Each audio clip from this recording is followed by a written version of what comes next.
Hey, Mark, how's it going? Dan, good morning. 2 weeks in a row to be being on live with Dan and talking to you. It's fun. I look forward to it. Yeah, it's good to be back, right? Absolutely.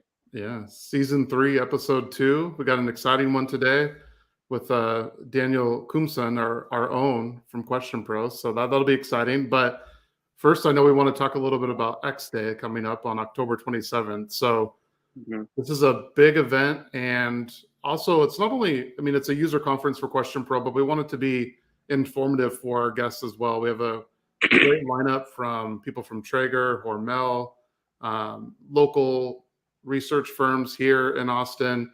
Also have someone Yep. from Visit Fort Worth coming down, MGM Grand. There's a wide variety of speakers and panelists that we have. So, come on down. I know we have a code that we can put in to give you 50% off registration. So that brings it down to about $200, I think. So a great deal there. Mark will put the code in the comments, so we'll have that. I just did. And oh, perfect. So there's the code, Dan50. If that's an easy one to remember. So come and join us. It's in Austin here, and it's at the AT&T Convention Center, which is an absolute great venue right in the heart of the city. And we'd love to Yep. come host you. We love to host you and show you around the town. So if you're available, come October 27th, one day, and yeah, come. We'd love to have you there. And then anything else to add on X Day, Mark? Yeah, actually, I mean, but I don't want to get into this too much, but I did not know. Did you know that parents were naming their babies Traeger? I didn't know that was happening. I mean, That's pretty super interesting. Yeah, that's true. That's true. I've heard a little bit about this, but I'm interested to hear more. So I'm kind of keeping my I'm keeping it low key until I hear more about it from the actual guy from Traeger, Jason from Traeger. So it's interesting. Yeah, Yeah. that's actually a keynote on next day. So I know everyone's looking forward to that.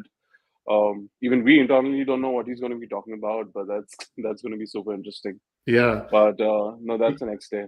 Yeah, it's funny because so like Harley Davidson motorcycle, they have a lot of brand affinity. People get Harley tattoos and things like that. But I think Right. Traeger and naming your baby Traeger might be, one up from that. So we'll Yeah, see. We'll absolutely. see. That's interesting.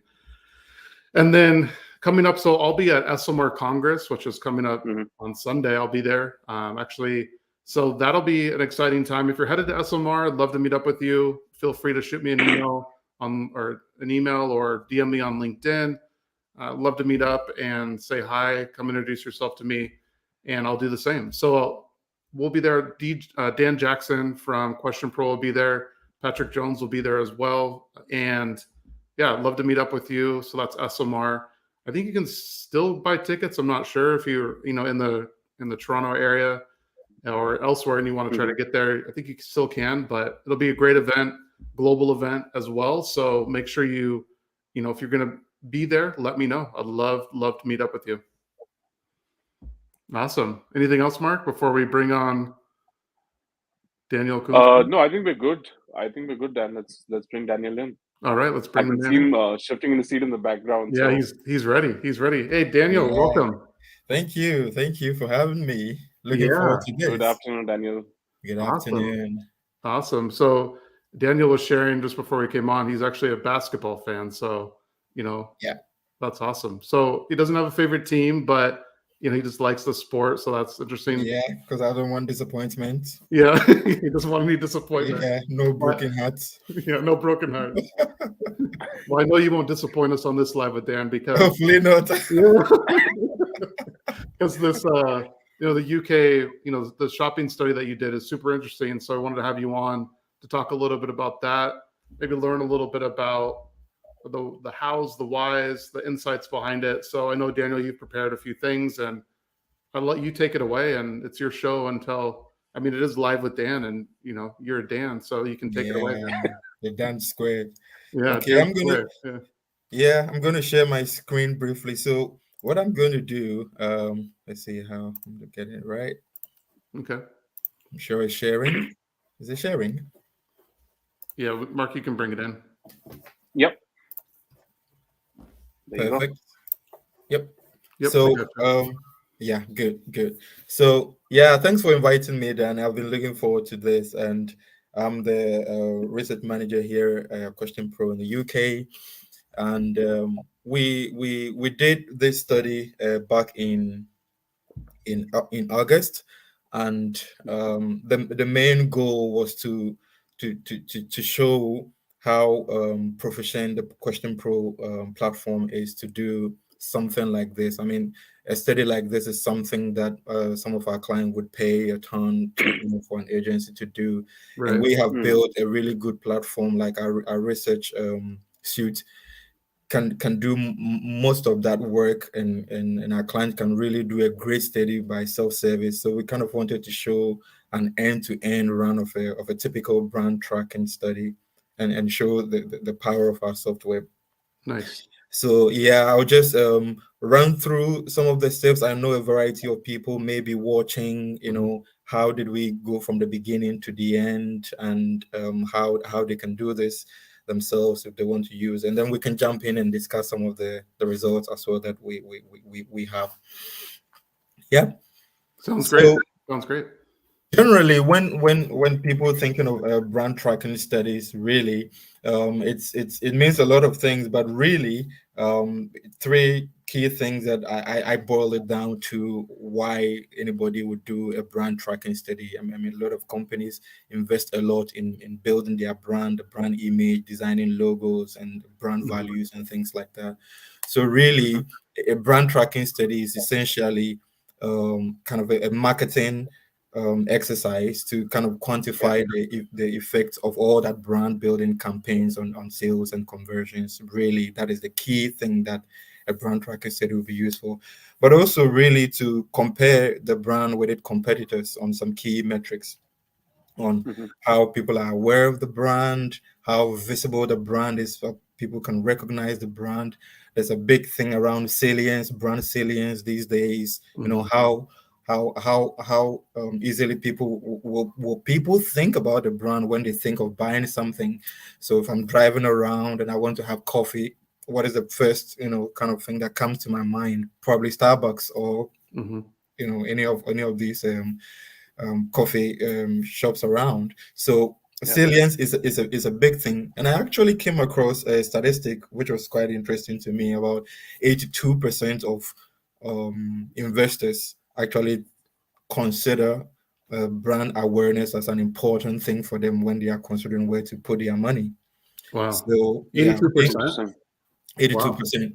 Wow. 82%. What are the other 18%? They're not thinking about that, I guess, huh? They're like, well, so perhaps maybe they are ranking other things, yeah, that's more true. important than the visibility or the awareness of the brand. But and in a way, I mean, if a brand is not very popular, then it means people are probably don't know about it. Their sales may not be that great. So why would you put your money there?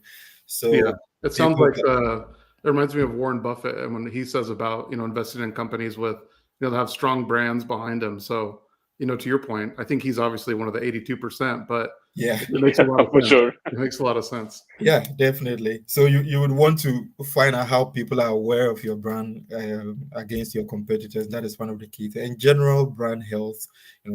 So these are some of the main things that people would measure and why you would do a brand tracking study at all.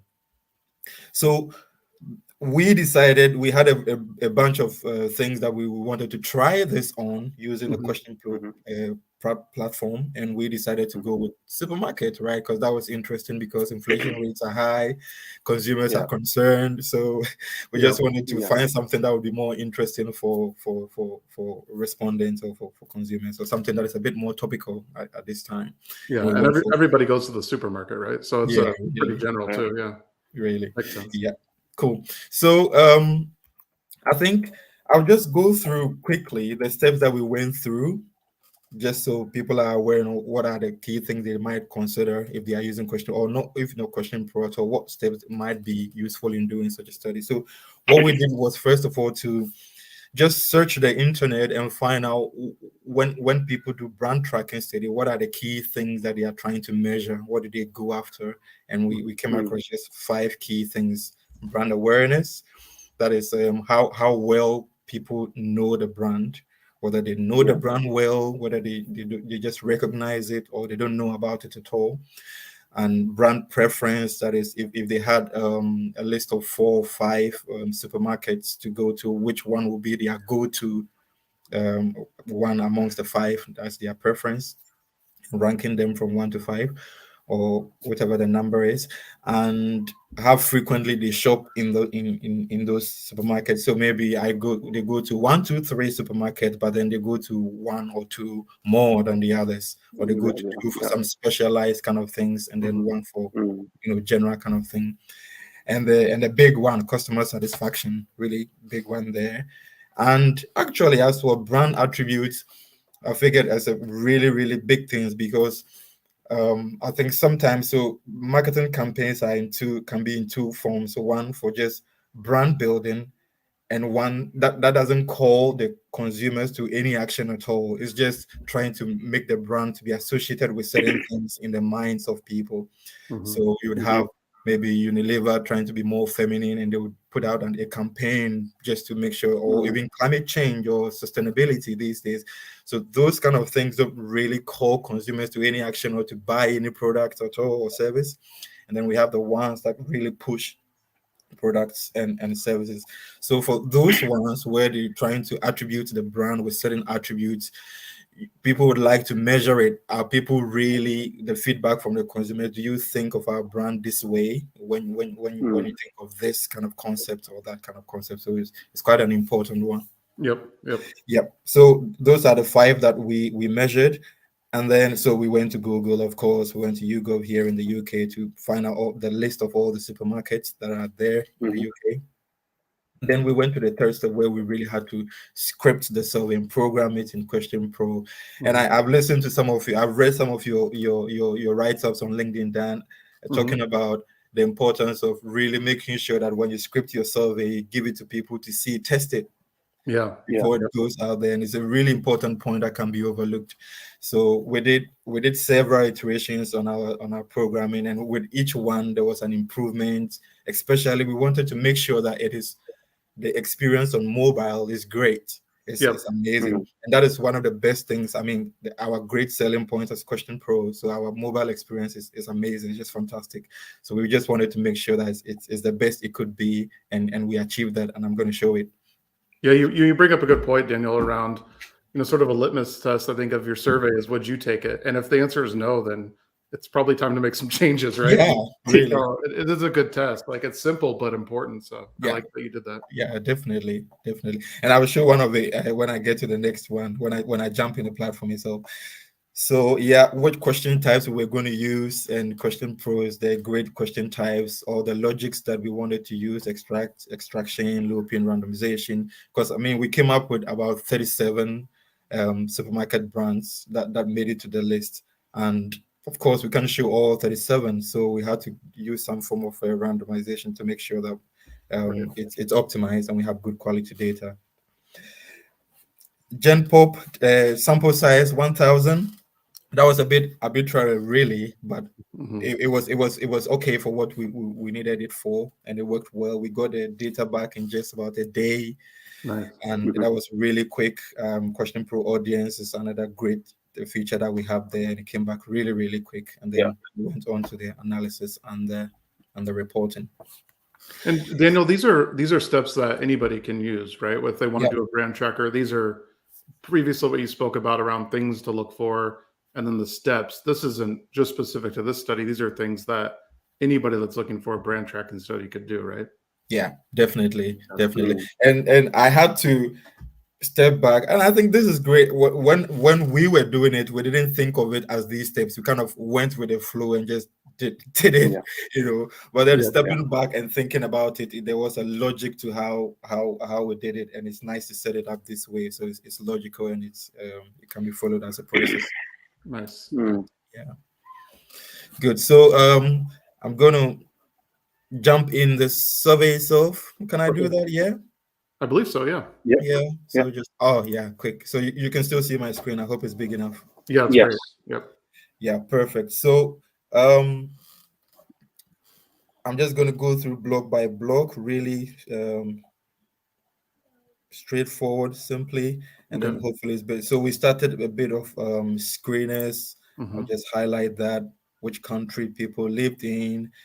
Um, and here in the UK, we have four. The devolved state, England, Scotland, and Wales, might not be too relevant, but I mean, for our state, we just wanted to know whether certain brands are more popular in certain part of the UK and stuff like that. So it was needful. Gender was an important one for us. Age as well, and the annual household incomes. And it's great because all these ones were kind of predefined in our platform, so we'll just throw it in there in this point of click, and that was it. Nice. And this was the only I mean, data quality kind of feature that we use. And again, I know that in some of your write-ups on LinkedIn, you highlight the benefit of using a capture in surveys, really, and it's really important for catching bots and stuff like that. Make sure it's real people that are really answering the survey. So we just threw that in there to make sure we are getting humans actually. I think it's an easy and quick question type, but super important. So that's awesome you included that. Let me ask you a question, Daniel. I'm just kind of curious. So do you like asking your demographic questions up front versus at the end, or is there a method to that? Tell me a little bit about that, because I know there's kind of two schools of thought there. Yeah, really. So I have come across both, and I kind of battle with myself which one is the best. I tend mostly to put it up front if they are not too long. Yeah, I put it up front, but I've seen a number of surveys also that put it in the end. And I think there's no right or wrong way. It's just about, I think when you test the survey, it gives you a sense of whether it should be there or not, and that is the importance of testing. Gotcha. Once it's scripted. So if it's not too long, this is just about a few of them, about 6 or so. I wouldn't mind. Some can be really, really long, and I think those ones could probably either shorten it or probably put it at the end and get important data in the beginning. Yeah. Probably shorten it would be my recommendation, but I know sometimes that's hard to do. Anyway, all right, cool. Yeah, amazing. So on to the first one. So this is where the fun started. The first question was on brand awareness, and so in the first iteration that we did, we just put kind of the names instead of the logos, and then we put it out there for people to use. I'm like, well, but why are you just using names? I mean, you want to use images. Companies pay a lot for their logos, and their logos is attached. So if you're doing a brand tracking study, you might as well use the logo. I'm like, okay, that's a good idea. So we just went and downloaded a bunch of logos, and then we threw them in there. The first concern that we had was, okay, and then anybody would have really, when you're using logos, okay, if you want to do extraction, if you want to put logics behind it, will it be supported using logos? So image extraction works in Question Pro, which is great. So that was the first answer, and we could go ahead and use this. So we put the logos in there, single select matrix question, and so if you look at it on the mobile side, it randomizes. I'll just go in there and show that. So we set up a randomization to show a sample of 15 out of the 37 or 40 supermarkets that we had there. Nice. I like that. Really good. So on the mobile side, I think someone spoke about this yesterday. It looks really great when you preview it. I'm not sure if you can still see my preview. Okay, it's been. We can. Looks like you closed it down, which is probably good because you're done with the results. So that's good. Yeah. So this worked very nicely, and it's amazing on the mobile experience side of things. It's really, really nice. And then the next one, so what we did was to extract the responses on, just scroll up quickly there. So all the options where we have know the brand well, we just extracted the options here. So only the brands that are known well, we extracted to ask for further questions on preference. So if these are the brands that you know well, can you rank them in order from your favorite to your least favorite? Right. And so it's extracted as a drag and drop question, and this also works seamlessly well. Amazing user experience on the mobile side. Then the next question was frequency of shopping or patronage still using the extraction question. Mm-hmm. Autofocus here, so it's not showing all at the same time, just showing one at a time. And they can choose never or once in a while or frequently. So how frequently do you shop from these supermarkets? And then it randomizes again, showing based on the ones that they know well. So it's still an extracted question. Nice. And then the last but one question was on satisfaction. So how satisfied they are with the overall shopping experience in each of the well-known or frequently shopped supermarkets. And for that to work, we had to extract that. So let me jump there first. So we had just one question instead of asking that about 37 times. Yep. So we put just one question, right? And then we put a looping on it and then a text piping. So it can work for any of the options that are chosen for the 37 supermarkets that we had there. So for that to work, we had to extract that option as a hidden question and it default selected. And so that hides in the background, and then the NPS question is built on that. So I'll just quickly show for those who may be watching, be wondering how we got there. Yeah, that's good. So the logic, and that is how it works. So put a pipe in here. So this is the text that is piped when we get to the NPS question. Is that really straightforward and very easy and looped nicely? Yeah, that's nice. I like that all these tools are available right inside of Question Pro, so it makes it easy. I mean, 37 options is no joke. So it's good to have those capabilities where you can randomize it and only extract like the ones that were answered or the ones that you need to. So that's great. Yeah, really. And again, yeah, exactly. This is why I personally like using Question Pro for programming things like this, because the UI and the user experience, it's just amazing. It's simple, it's intuitive, and it's very easy to do. So yeah, great job. Cool. So that one, and then the last important question here on the attribution. Which of the following attributes do you associate with each of these brands? So high quality product, good value for money, competitive offers and discounts, great customer service, variety of products, sustainably sourced products, delivery, and just the convenience in terms of location, how close they are to people and how easily they have the accessibility of the shops. And those are multi-select rows. Okay, I see. Nice. Makes sense. Sorry, I didn't catch that. Those are multi-select rows, right? Yes, they are. They are definitely. Perfect. So this was it, as simple, straightforward as this, and then we had some amazing results to do some great stuff. So I'll quickly jump back, and then we can look at some of the data that we got out of this. Perfect. This is the exciting part, right? You do have to do all the other stuff so you can see the exciting stuff. Exactly.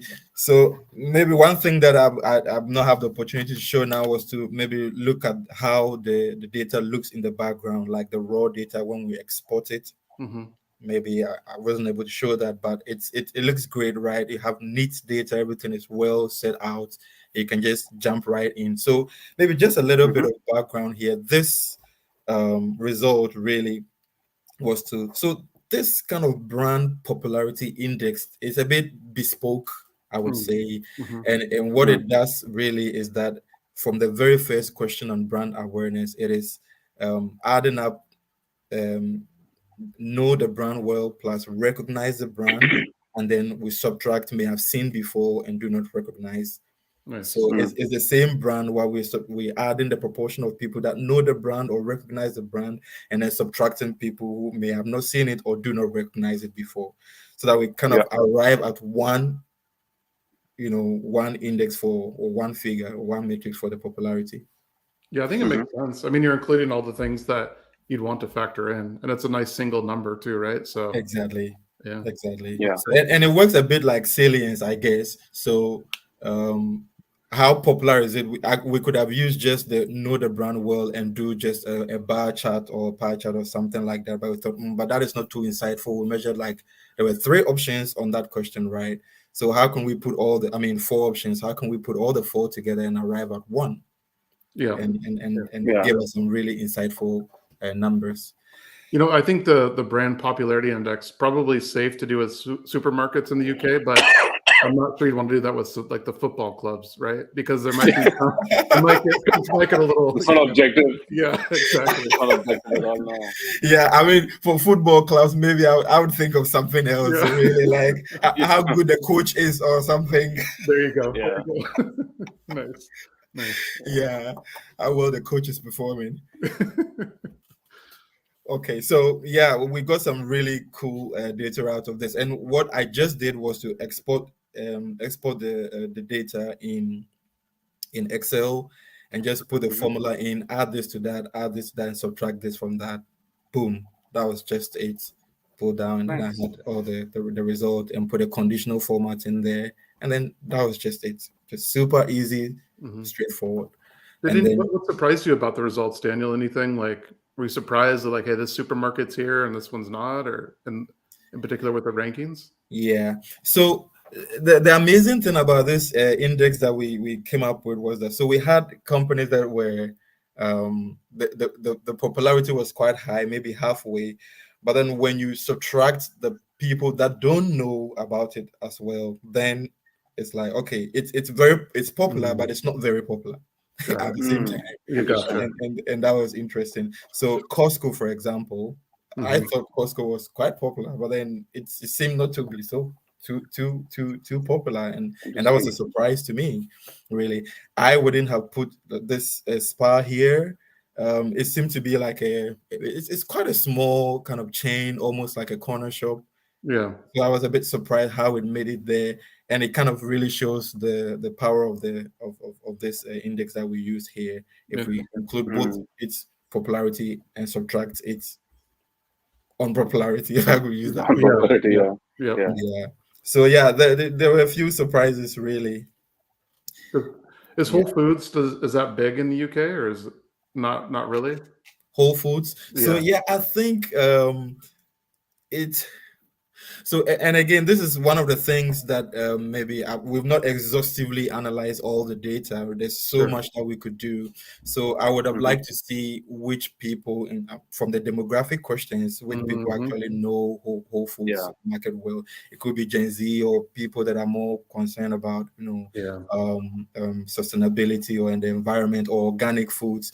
I'm not too surprised, for example, that Planet Organic and Riverford and all these, like, more organic or those kind of brands are here.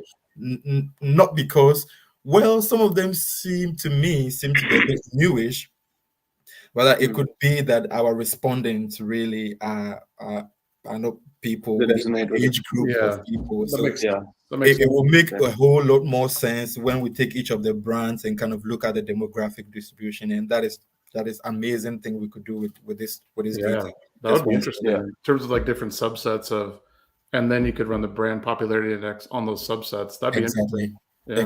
Exactly. So Planet Organic and Whole Foods, I think they are competitors. I think even Sprout Farmers. So we could just take the data behind and just compare those two based on popularity, the age distribution of the buyers, and which of them love them more or not. Yeah. So really. Even I think even the geographical location, right? I mean, if people in Ireland or Scotland are looking at this data, I mean, maybe they're construing the brands very differently also. So exactly. So I think this is just an overall thing. We just began scratching the surface of the analysis, really, but there's so much more, and we'll be putting a few content out there, really. So this was really interesting. It's pretty amazing what you can do with a few questions and 1,000 respondents and break it down. I mean, you'd think like, okay, that's pretty simple, but you can really break this down into subsets and demographics, regions. I mean, a number of things. So much of it. Really interesting. Yeah, definitely.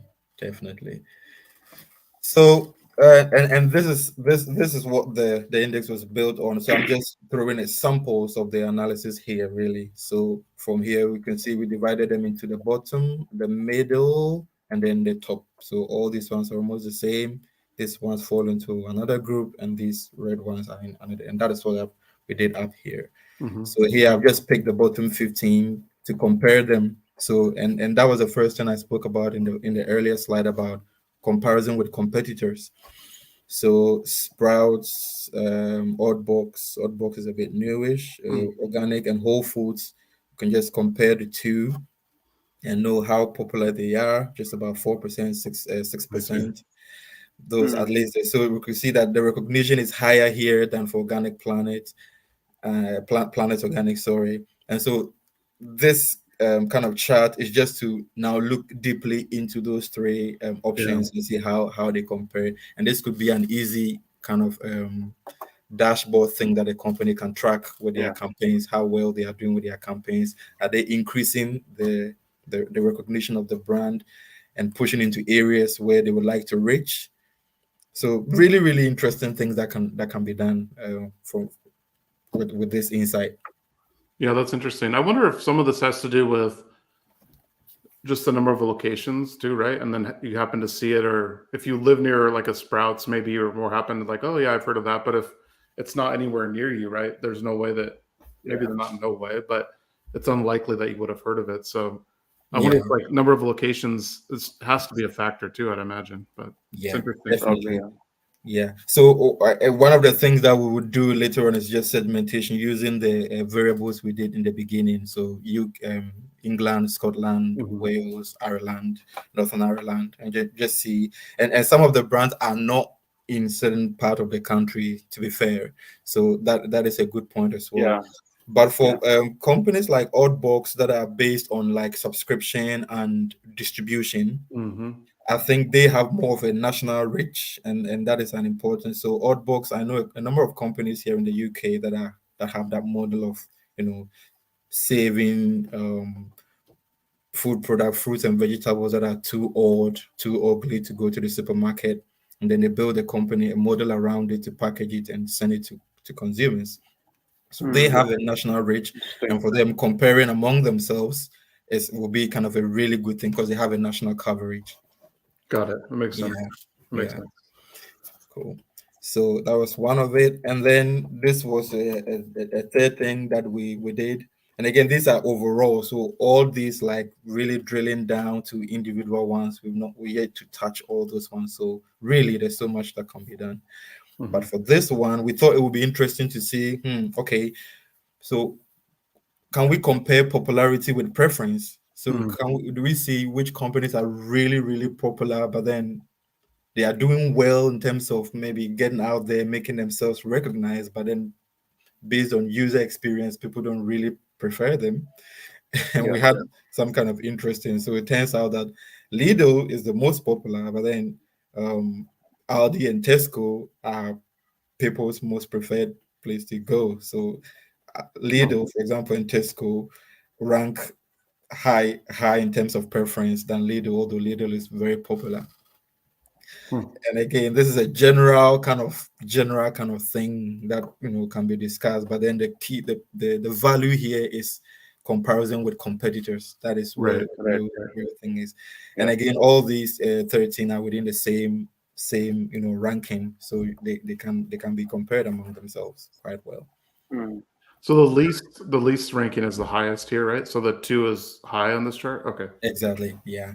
And that is we had a situation with one of our clients just this week, and I had to explain this. When you set up the ranking question, depending on how, if one is the highest ranked, so in the numbers, if you make an average rank, the least really is the most preferred rank. Makes sense. Yeah.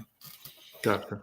I could have done maybe taken a constant and subtracted it to turn it the other way around to get the inverse of it. That would be more intuitive. So that could be done as well. Yeah. It makes sense though. Yeah. Wow, interesting. And then the big one, which probably is the last one here, is this is the one I spoke about in the beginning about brand attributes and campaigns that are focused on just trying to associate the brand with some values. So those ones don't call the consumers to buy anything, any product or service, but just to make people associate the brand with some values. And so we thought we would put a few out there and see how people would map them up with the brands. And we've got some interesting things. Some of them we were not too surprised, really. think most of them were the key surprise. So, for example, if we really wanted high quality products, yes, definitely M&S Food and Waitrose are really, sell really quality product and really taste good. Just that, I think that is, without even doing the study, it's kind of, we know M&S for that. So I wasn't too Right. surprised by that. Well, I think it's a good. I mean, that's a good way to confirm like the validity of the results too, right? Exactly. Like, it lined Exactly. up. Yeah. Definitely. And for value for money, exactly. Lidl, no E over there. Should take it. Lidl and Aldi, definitely. Iceland, Asda. Those four, definitely for good value for money. Competitive offers, correct. Great customer service. So this one surprised me a little bit, really, because I wasn't sure how much. I mean, coming out of the pandemic, I know most of these companies did a lot of deliveries at home during the lockdowns. So it turns out that M&S Food and Waitrose um, did great on customer service, which is great, I think. Yeah. Mhm. It's And then, interesting that they also have the high quality products. They're the same there too. So yeah, high quality products, customer service. yeah, Those are the two things I guess people like. yeah, definitely Yeah. doing something good there. And for a wide variety of products, definitely as the sometimes much bigger, and Morrison's as well. So yeah, Morrison's was not too much of a surprise as well, because they have much more variety of Huge. things. If you Yeah. wanted cereal, you can have much more varieties of, I mean, types of cereal in Morrison's probably than in Asda. Sainsbury's as well. Sustainability. So M&S Food and Waitrose, they are really known for all the best things, really. Yeah. And delivery service. Iceland, yes, definitely was good. And then easy access. Now all the smaller shops, we call them corner shops here, came out. Tesco Express is almost like the number one here in the UK. So Interesting. these are kind of overall results, or what we've been able to come up with. We thought are quite interesting. We are here to drill down, and of course, this is just a kind of an example thing that we did, obviously, but then to show, like you said before, how much data and how much insight you can have with just 1,000 respondents and a very simple survey. There's almost endless insights that can be gained from that data. This is super Yeah. interesting. Cool. So I think, oh yeah, that's one more actually. Didn't Awesome. finish with that. Yeah. So I think, yeah, this is the customer satisfaction. Yeah, this is actually a big one. Trying to find, okay, the range, the mean, the mode, and stuff like that. So, and again, it's more of a competitor kind of comparison kind of thing. And it turns out Waitrose and Spa really not spreading a lot of 10s and 8s and 7s. And Lidl is great, but you can see that the spread is really wide. So I would just imagine a company or shop manager trying to say, or brand manager or whatever, we need to do something to make sure we close this gap, make sure that we are scoring between 7 and 10. Yeah.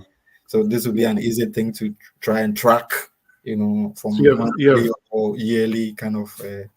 you have people that are really satisfied and Yeah. not satisfied. Also very dissatisfied. Yeah. It's We even interesting. have 0 in there. I'm not sure. Oh It wow. would be another thing that can be done with this. So a Lido manager can take this result and drill down. So okay, let's do the frequency. How many zeros? How many fours? How many tens? Yeah. Yeah. So this is just really, really broad, but then each one can be drilled down for really specific, brand specific insights. Yeah, it's interesting because Little is doing a lot of things right, but they must be doing a lot of things wrong too. But then Wrong also. Yeah. Aldi is that's Yeah. one of their competitors, from what I've gathered. And they're not high, not low, they're just kind of in the middle, right? So that's interesting that kind of that spread, I think. Yeah, and for satisfaction, I mean, it could be a lot of things. One of the problems I Yeah. have with some Lidl personally, if I were to run this, I've had a situation where I went to Lidl shops and I couldn't find a toilet to use, and then I'm like, okay, I mean, this is, if I'm going to come here with my family and we spend the time here, we should be able to have Yeah, that's true. I mean, Yeah, that's true. or Very true. Asda, for example, we go to the toilet and it's like, I don't even want to go in there. So it's got nothing to do with the shopping. I mean, the food itself, Yeah, but sometimes the other whole things. shopping experience. So Yeah. this one, we didn't add any open-ended questions to it, really. So Yeah, we don't have that, but that is something else that can be done. So for people, we can easily do a kind of a logic in there where people that choose between 0 and 1, or 0 and 5, or 0 and 6, whatever, can be branched to ask for an open-ended question. Yep. Why did you choose this? Yeah, no, I think that's interesting. And then even if you're like a brand manager, or even, regional manager for Little, you could even take that and do another study, right? And kind of drill down into those different components that derive customer satisfaction. So yeah, interesting. Yeah, cool. So yeah, very interesting study that we did, and we look forward to getting some more in there. And then if people are watching and they want to know more about this, definitely we'll be able to give them a help and some training. Yeah, this is really, really good work. I've never had so much fun talking about supermarkets, Daniel, so I appreciate that. How do I start sharing my screen here? I'm not sure. Oh, we stopped. Oh, you stopped. Interesting. Great. Very interesting. So what's the next? Are you going to run this again in a few months, you think, or going to make it a tracker? Yeah, so we definitely have it, and we can run it again and compare it. But we're thinking of maybe doing something like banks or something like that as well. Yeah, so, we'll be changing the focus of the industries. Interesting. Well, hey, thanks so much for sharing that with us. If people want to know more, you can reach out to Daniel Koomson. I know you're on LinkedIn, and I'm sure people can find you if they want to know more, or reach out to Question Pro, and we can definitely route you to Daniel. So Daniel, thanks so much for coming on. Really good insight, and we'll have to do it again sometime. Thank you, Dan. Yeah, look forward to that. Awesome. All right. Thanks, Daniel. Talk to you later. Bye.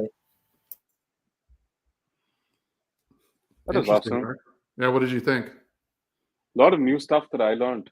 I mean, plus it's very interesting. I mean, especially that last slide where you're seeing the really happy and really sad. Yeah. So I mean, like you said, even with 1,000 respondents and just a few questions, there's so much that you can do with data. It's just how you probably look at the data, or what insights you want out of it. Very interesting. Exactly. Awesome. Well, let's go ahead and wrap up the show. We'll be back next week for episode 3 of season 3. So awesome. Well, thanks so much for watching, everybody, and have a great rest of your day or evening. All right. See you guys. Bye. Yeah. Bye-bye.